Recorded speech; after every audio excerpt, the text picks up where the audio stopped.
ভারতের উত্তর পূর্বাঞ্চল, যাকে সবাই চেনে সেভেন সিস্টার্স নামে, অরুণাচল প্রদেশ, আসাম, মণিপুর, মেঘালয়, মিজোরাম, নাগাল্যান্ড এবং ত্রিপুরা, এই 7টি রাজ্য ভারতবর্ষের মূল ভূখণ্ড থেকে কার্যত বিচ্ছিন্ন। এই অঞ্চলের প্রবেশের একমাত্র স্থলপথ পশ্চিমবঙ্গের শিলিগুড়ি হয়ে একটি সংকীর্ণ করিডোর, শিলিগুড়ি করিডোর বা চিকেন নেক নামে পরিচিত।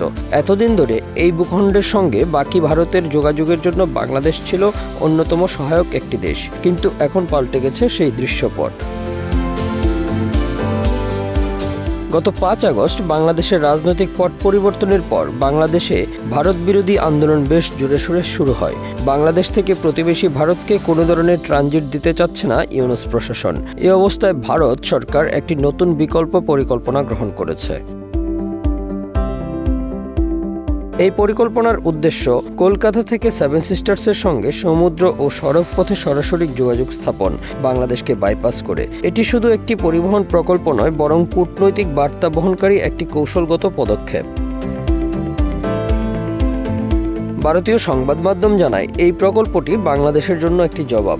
মার্চ মাসে বেইজিং সফরে গিয়ে বাংলাদেশের অন্তর্বর্তী সরকারের প্রধান উপদেষ্টা ডক্টর মোহাম্মদ ইউনূস বলেছিলেন, উত্তর পূর্ব ভারত ভূবেষ্টিত, আর বাংলাদেশের মাধ্যমেই তাদের সমুদ্রে প্রবেশ সম্ভব। বাংলাদেশের এই বক্তব্য ভারতের কূটনৈতিক মহলে প্রতিক্রিয়া সৃষ্টি করে। তারই প্রতিফলন এই বিকল্প পরিকল্পনা। এই প্রকল্পের মূলে রয়েছে মিয়ানমারের মধ্য দিয়ে তৈরি হওয়া Kaladan multi modal transit transport প্রকল্প। এই প্রকল্পের মাধ্যমে ভারতের কলকাতা সমুদ্র বন্দর যুক্ত হবে মিয়ানমারের সিত্তে বন্দরের সঙ্গে। পালেতুয়া নদী পথ ব্যবহার করে পৌঁছানো যাবে মিজোরামের সীমান্তবর্তী এলাকা জরিনপুই। এরপর নতুন প্রস্তাবিত মহাসড়ক আসবে লংলাই হয়ে আজলই পর্যন্ত এবং তারপর শিলং হয়ে শিলচর পর্যন্ত বিস্তৃত হবে ভারতের প্রস্তাবিত সুপার হাইওয়ে। এই মহাসড়ক হয়ে উঠবে ভারতের উত্তর পূর্বাঞ্চলের প্রধান সংযোগকারী রুট। এটি একদিকে যেমন বাংলাদেশের উপর নির্ভরশীলতা কমাবে, তেমনি অন্যদিকে ভারতের অ্যাক্ট ইস্ট নীতিকে বাস্তবায়ন করতে সাহায্য করবে। অর্থাৎ এই অঞ্চল হয়ে উঠবে পূর্ব ও দক্ষিণ পূর্ব এশিয়ার সঙ্গে ভারতের বাণিজ্যিক ও কৌশলগত সংযোগের প্রবেশদ্বার।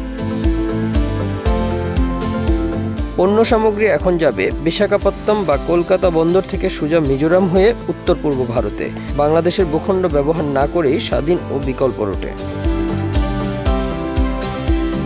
ভারতের কর্মকর্তারা জানিয়েছেন, এটি হবে ভারতের জন্য একটি কৌশলগত জয়। এটি শুধু রাস্তা নয়, বরং নতুন অর্থনীতির দিগন্ত। এই বিকল্প পথ বাস্তবায়িত হলে বদলে যাবে ভারতের উত্তর পূর্বাঞ্চলের অর্থনীতি, বাণিজ্য ও জীবনযাত্রার গতি।